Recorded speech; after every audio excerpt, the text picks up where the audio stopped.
India చెప్తే ప్రపంచం వినది. అక్కడ ట్రంప్ గారు చెప్తేనే వింటలేరు, నువ్వు చెప్తే వింటది.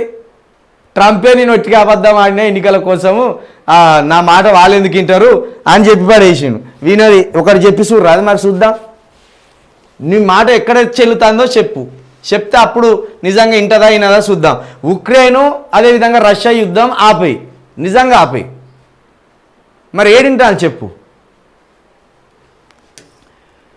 శత్రుత్వంతో ఎవరు ఏమి సాధించలేరు. అబ్బా, క్రీస్తు అయిపోయింది ఒక్క దెబ్బతోటి. క్రీస్తు గారు కదా, ఏంటి నీ వలే నీ పొరుగు వారిని ప్రేమించు అని క్రీస్తు చెప్తారు కదా. ఇప్పుడు అదే అంటాను అన్నట్టు, శత్రుత్వంతో ఎవరు ఏమి సాధించలేరు అంటే తెల్లారి లేస్తే ముస్లింల మీద మాట్లాడే రాజకీయ నాయకులు ఎవరు?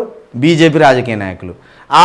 మీ గజ్జి కాస్త ప్రస్తుతం పవన్ కళ్యాణ్కి అంటించారు. మీ గజ్జి ఎప్పుడో 25 సంవత్సరాల క్రితం మాట్లాడిన ఆ అంశాన్ని నిన్న పవన్ కళ్యాణ్ తన పార్టీ సమావేశంలో మాట్లాడతాడు. కాబట్టి కులాల మతాల మధ్య పంచాయతీ పెట్టేదే బీజేపీ పార్టీ. మళ్ళీ నువ్వు యేసుక్రీస్తులాగా మాట్లాడుతాంటివి. టెర్రరిస్టులకు పాకిస్తాన్ అడ్డాగా మారింది, ఇది ఒప్పుకుంటాం, ఇది నిజమే. స్నేహం కోసం ప్రయత్నించిన ప్రతిసారి మోసమే ఎదురైంది. విమర్శలను స్వాగతిస్తా, అది ప్రజాస్వామ్య ఆత్మ. బా, మస్తు అద్భుతమైన మెచ్యూరిటీ సాధించినట్టే ఉన్నాడుగా మోడీ గారు. విమర్శలను స్వాగతిస్తా అంటాడు. 10 సంవత్సరాలు కాళ్ళు లేని సాయిబాబాను ఒక అనుమానం పేరుతో తీసుకుపోయి అండాసెల్లో వేసి చంపిపడేసిన ప్రభుత్వం నీది. మునమున చనిపోయాడు మన తెలంగాణ ఆయన. ఒక్కరు మాట్లాడలే పాపం ఆయన కోసం. మళ్ళీ ఆయన కూడా పెద్ద కాపాట పాపం. 10 సంవత్సరాలు అండాసెల్లో వేసాను. అండాసెల్ అంటే ఇట్లా గుడ్డ ఆకారం ఉంటుంది, దాంట్లో వెలుతురు ఉండదు, ఏముండదు. ఇక కిందికి వెళ్ళి అన్నం ఇట్లా అంటారు. ప్రొఫెసర్ పాపం 2 కాళ్ళు ఉండయి. వీల్ చైర్కే పరిమితమైన ఆయనను అర్బన్ నక్సలైట్గా గుర్తించి 10 సంవత్సరాలు జైల్లో వేసింది. ఇది మోడీ గారిని చంపడానికి ఆలోచన చేస్తున్నానని ఒక ఆరోపణ మాత్రమే, అది నిజంగాలే.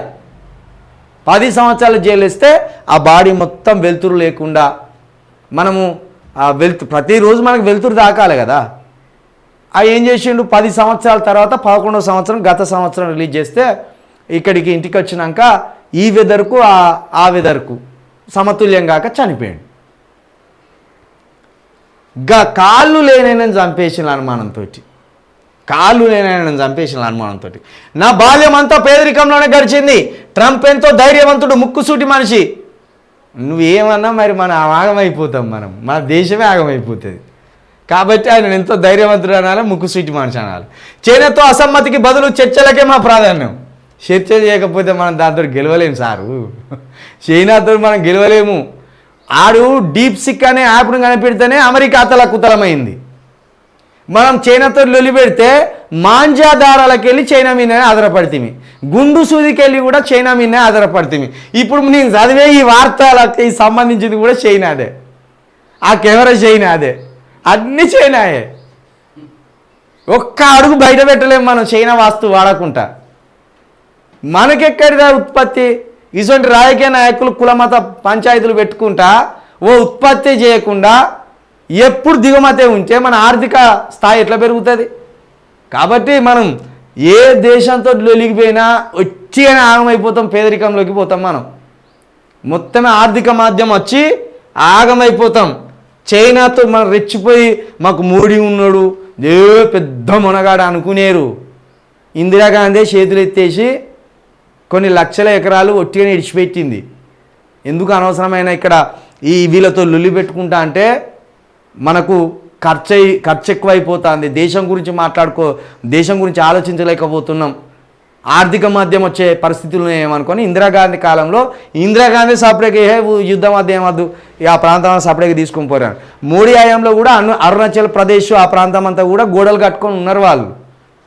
చాలామంది ఏం భ్రమలో ఉన్నారంటే మోడీ దేశాన్ని కాపాడుతున్నాడు అనుకుంటారు. కాదు, మోడీ లేకపోయినా కూడా దేశం ఉంటుంది, ఏం కాదు దేశానికి. మోడీకి ముందు పాలించలేదా ప్రధానమంత్రులు? ఆయన ఏం చేస్తాడంటే మతాన్ని బలోపేతం చేస్తాడు గంతే. ఆ మతాన్ని ఏం చేస్తాడు, బీజేపీకి అంటగట్టే ప్రయత్నం చేస్తాడు. చాలామంది సెన్సిటివ్ అయిపోయిన హిందువులు, అమ్మో బీజేపీ లేకపోతే మనం బతకాను. అరే మరి 2014 ముందు బీజేపీ ఎక్కడున్నది? మన్మోహన్ సింగ్ అనే ఒక బక్కపల్సని ప్రధానమంత్రి ఉండే. మరి ఆ ప్రధానమంత్రి, ఆ బక్కపల్సని ప్రధానమంత్రే 60 రూపాయల దగ్గరనే ఆపిండు పెట్రోల్ ఛార్జీలు. మనోడు వచ్చినాక బలవంతుడు అని చెప్పినాక ఎక్కడికి పోయింది? 100 రూపాయల కాడికి పోయింది. అది ఆర్థికవేత్తకున్న అజ్ఞానులకున్న తేడా.